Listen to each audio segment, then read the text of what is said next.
What if the deepest wound they gave you was never really about your flaws, your mistakes, or your worth at all?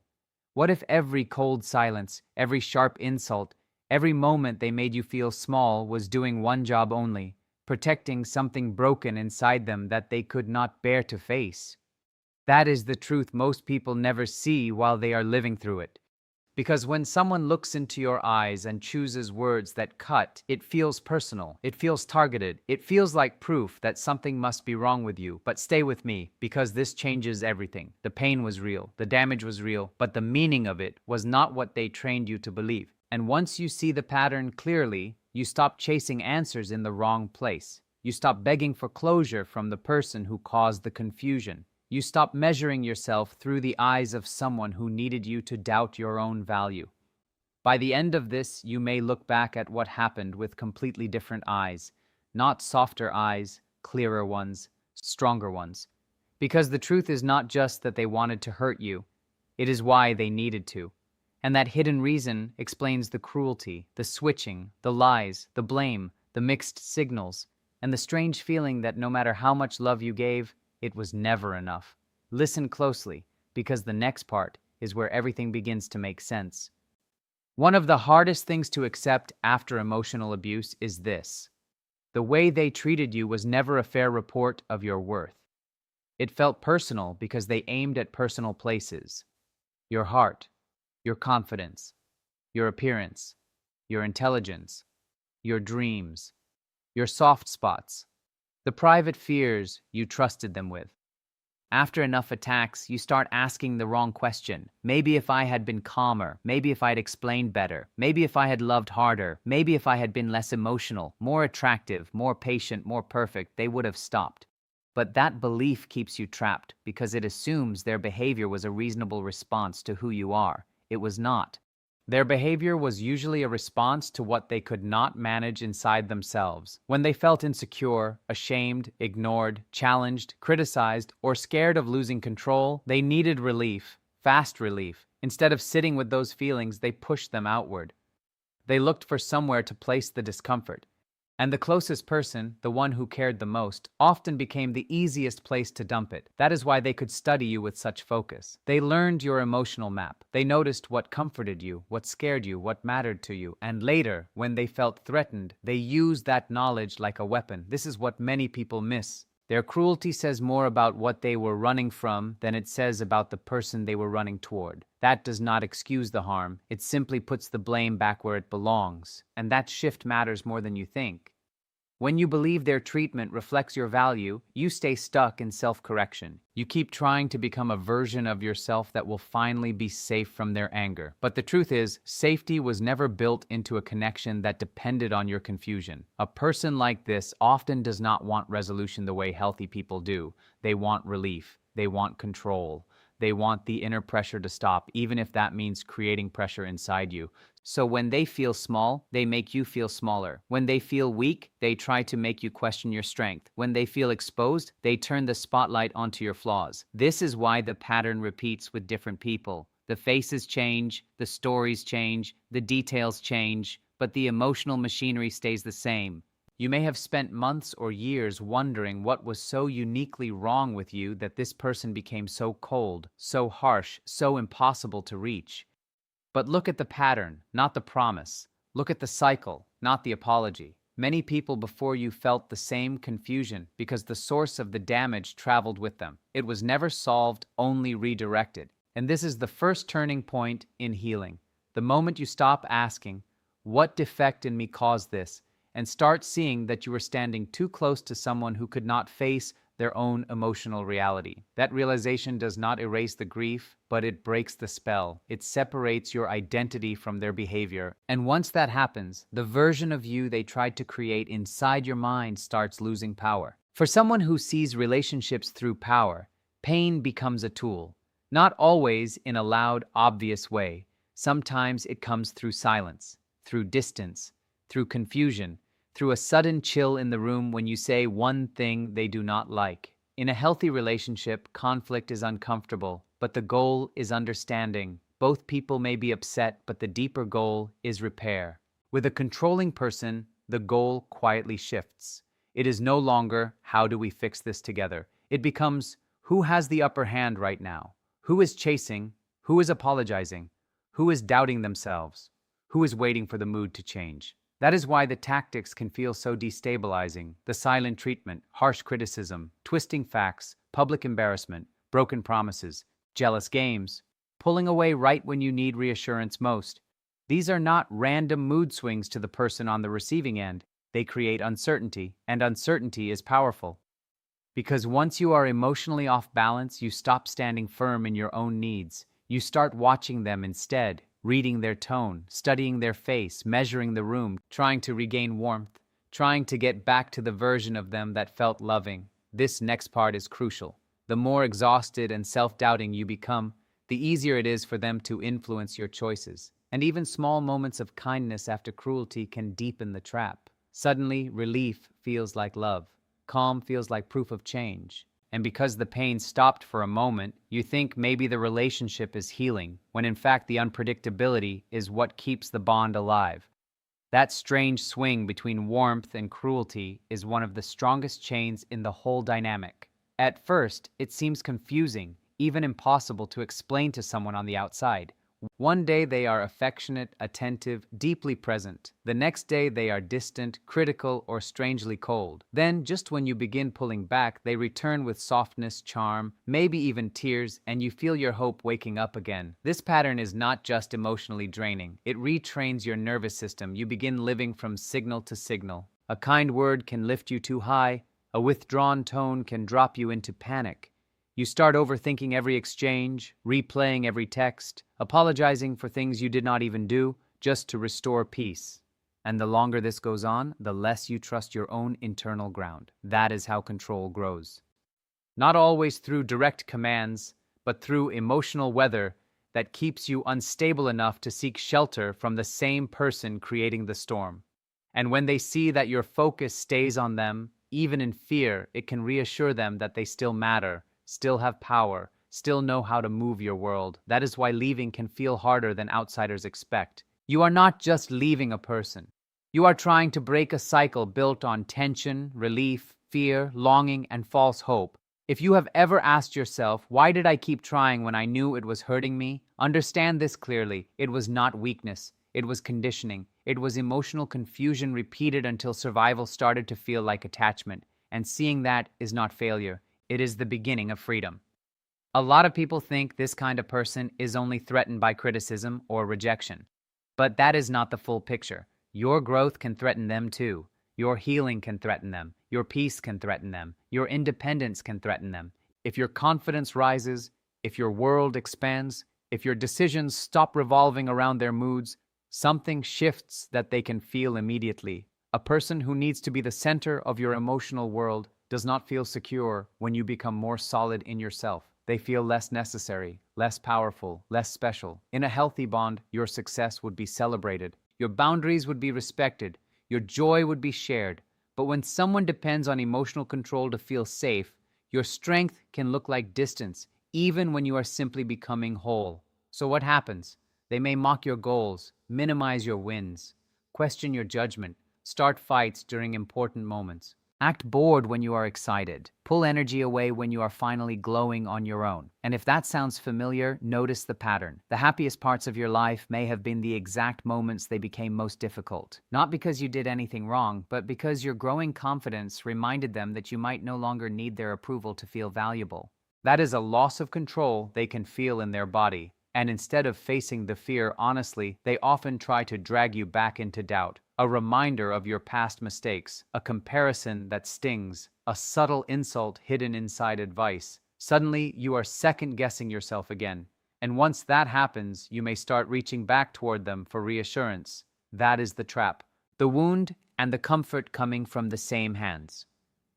One of the most disorienting parts of this behavior is how often they accuse you of exactly what they are struggling with themselves.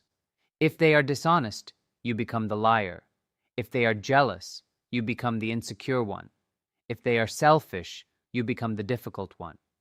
If they are emotionally unstable, they call you dramatic. This is why the conversations feel so backwards. You walk in trying to address something real, and somehow you walk out defending yourself against a version of you that does not even fit. That reversal is not random. It protects them from looking inward. Because if they had to sit honestly with their own shame, weakness, envy, or fear, the image they built around themselves might crack. So instead, those feelings are pushed out and placed on you. Over time, that can do serious damage, not just because the accusations hurt, but because repetition creates confusion. You start wondering if you really are the problem. You search your memory. You explain, you defend, you plead, you try to prove your intentions, and while you are busy standing trial for things that were never truly yours, attention moves away from their behavior. That is part of what makes the dynamic so exhausting. The conversation goes in circles because the goal was never truth. The goal was escape. Escape from responsibility. Escape from shame. Escape from the mirror. Here is what matters. Their accusations often reveal more about their hidden emotional burdens than about your actual character. Once you understand that, something powerful happens. Their words may still sting, but they stop defining you so easily. You begin to hear the distortion in real time. You begin to notice when blame is being used as smoke, and that awareness can save you years of self-doubt. Another painful truth is that your emotional reactions may have become part of the cycle they depended on. That does not mean you caused the abuse. It does not mean your tears were wrong or your anger was too much. Anyone who is criticized, manipulated, ignored, or emotionally neglected again and again will react. That is human. But a controlling person may read your pain in a very different way. A healthy partner sees your hurt and feels concern. They want to understand it. They want to repair what they helped damage. A person driven by insecurity and power may see your distress as proof that they still matter, still have access, still know how to get inside your head. Your emotional reaction becomes evidence of influence, and influence becomes soothing to them. That is why they may keep going long after the issue should be over. They repeat the comment. Deny what was obvious. Bring up an old wound. Press the exact button they know will trigger you. Not because they want clarity, but because they want confirmation.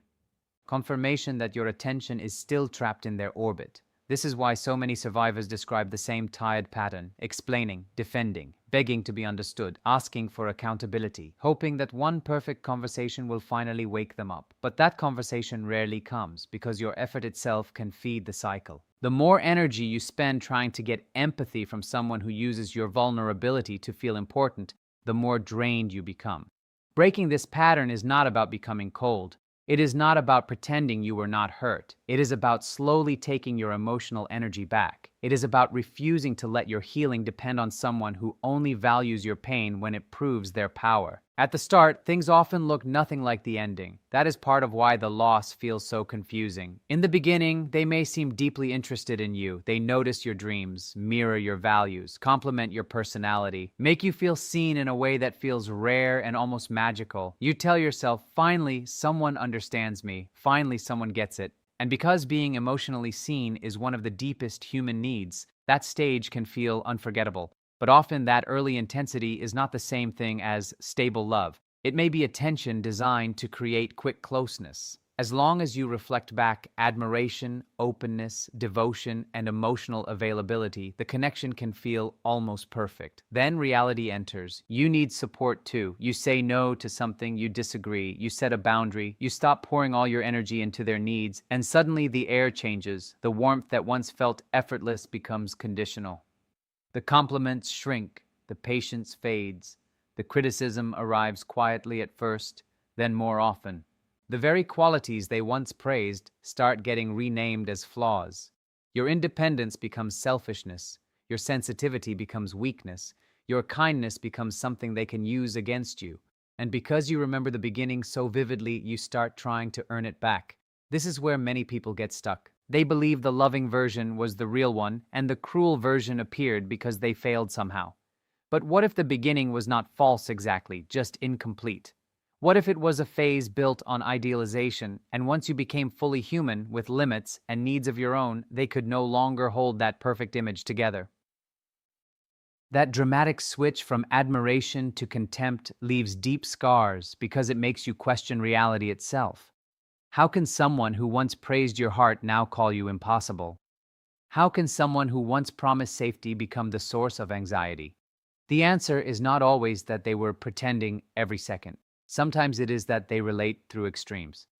In one moment, you are ideal. In the next, disappointing. They struggle to hold a balanced view of another person, one that includes both strengths and flaws, without turning either into a threat. So when you stop functioning as a mirror for the image they need, frustration rises fast. Instead of adjusting to normal human complexity, they punish it. That is why people often become trapped chasing the early version of the relationship. They think if they can just fix the right thing, say the right words, love the right way, the beginning will return and stay. But the beginning was never built on mutual emotional maturity. It was built on a role. And the moment you stopped playing that role perfectly, the relationship started revealing its real structure. This next line matters. You did not lose a healthy love story. You lost a fantasy that demanded your silence, your confusion, and your constant emotional labor to survive. That truth can be painful because it means mourning not only the person, but the hope, the future you imagined, the meaning you attached to the beginning, the version of yourself who kept waiting for the good moments to become permanent. Healing gets deeper when you stop trying to revive a chapter that was never sustainable and start asking what the entire pattern was teaching you about love, fear, boundaries, and your own unmet needs. There is another layer that makes this even harder to explain: the public image. Many of these people work hard to appear charming, generous, confident, helpful, even admired by others. Friends may like them, coworkers may respect them, family may defend them.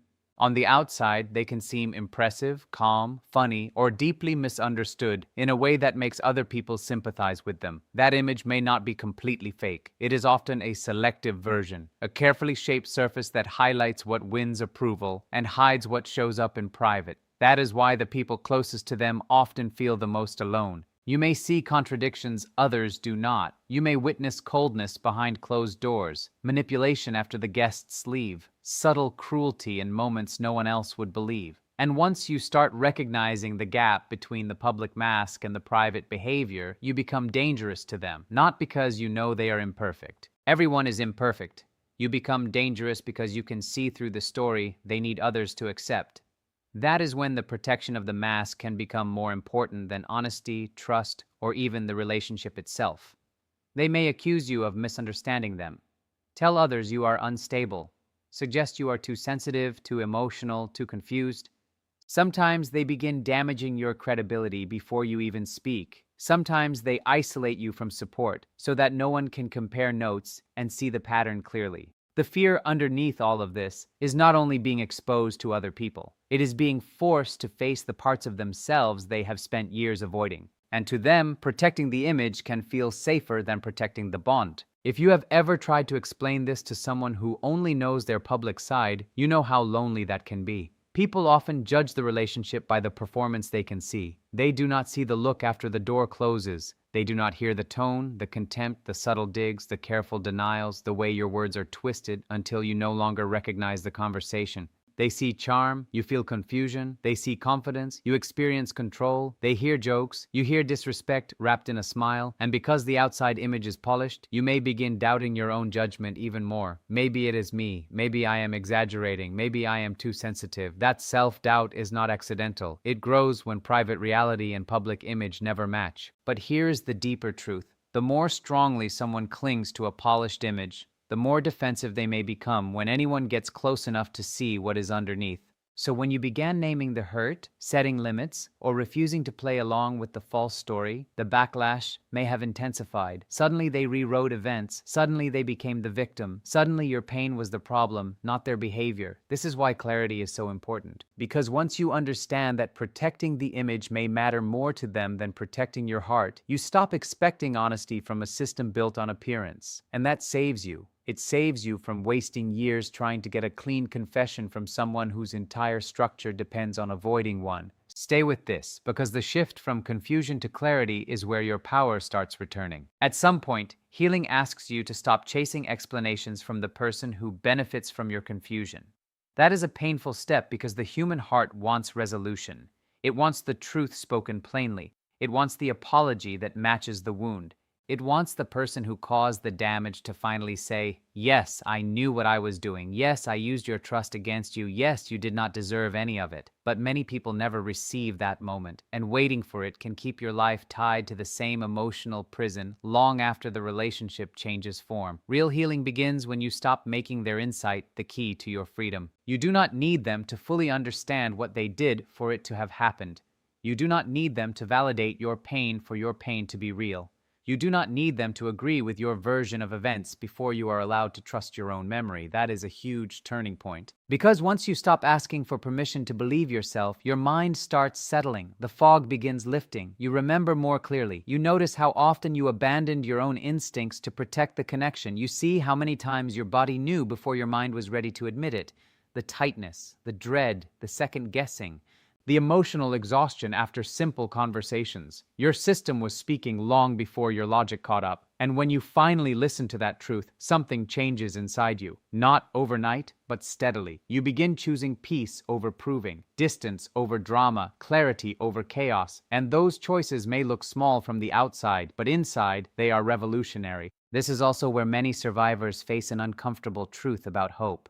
Hope can keep people alive in dark seasons. But in toxic dynamics, hope can also become the rope that keeps you tied to harm. Not hope in life, not hope in healing, hope in the wrong person. Hope that one more talk, one more sacrifice, one more chance, one more display of patience will finally uncover the loving partner hidden underneath the cruelty. But if the pattern keeps repeating, hope needs new direction. It has to stop flowing toward the person who keeps using your vulnerability against you and start flowing back toward your own future. This does not mean you become bitter. It means you become honest. Honest about what their actions repeatedly showed you. Honest about how much of the relationship was built on your ability to endure what should never have been normal. Honest about the emotional price of staying inside a cycle where your pain kept being explained away, minimized, or turned against you. And when you become honest like that, grief may rise, deep grief. Because you are not only letting go of a person, you are letting go of the version of the story where love was going to save it. But grief that tells the truth heals cleaner than hope that keeps lying to you. That is what makes this stage so powerful. You stop asking how to get them back. You start asking how to get yourself back. Your sleep, your appetite, your focus, your laughter, your trust in your own judgment, your ability to make choices without fear. That is not a small return. That is your life coming home to you. And as you rebuild, you start to see that the strongest response was never revenge. It was release. It was refusing to let their version of you become the final version. It was learning that boundaries are not cruelty. Distance is not failure. Silence is not weakness when it protects your peace. You begin noticing how much energy used to go into anticipating them, managing them, explaining yourself to them, recovering from them. And when that energy returns to you, life opens in ways you may not expect. Small decisions feel easier. Your body feels less tense. Joy stops feeling dangerous. You laugh without checking the room. You speak without rehearsing every word. You rest without feeling guilty. These are not tiny things. These are signs that your nervous system is no longer organized around someone else's unpredictability. That is real freedom. And yes, there may still be moments when memories hit hard. A phrase, a tone, a certain kind of silence. Healing is not linear. But every time you choose truth over confusion, your future gets stronger. Every time you stop defending yourself against false accusations inside your own mind, your identity becomes clearer. Every time you remember that their need to hurt you was born from what they could not face in themselves, the shame they tried to hand you loses more of its grip. This next sentence may be the one you need most. You were never hard to love. You were standing in front of someone who turned love into a stage for control, fear, and emotional escape. That is not a statement about your worth. It is a statement about their limits. So, if you are still carrying the question of why they wanted to hurt you so much, here is the answer in its clearest form. They hurt you because pain gave them leverage.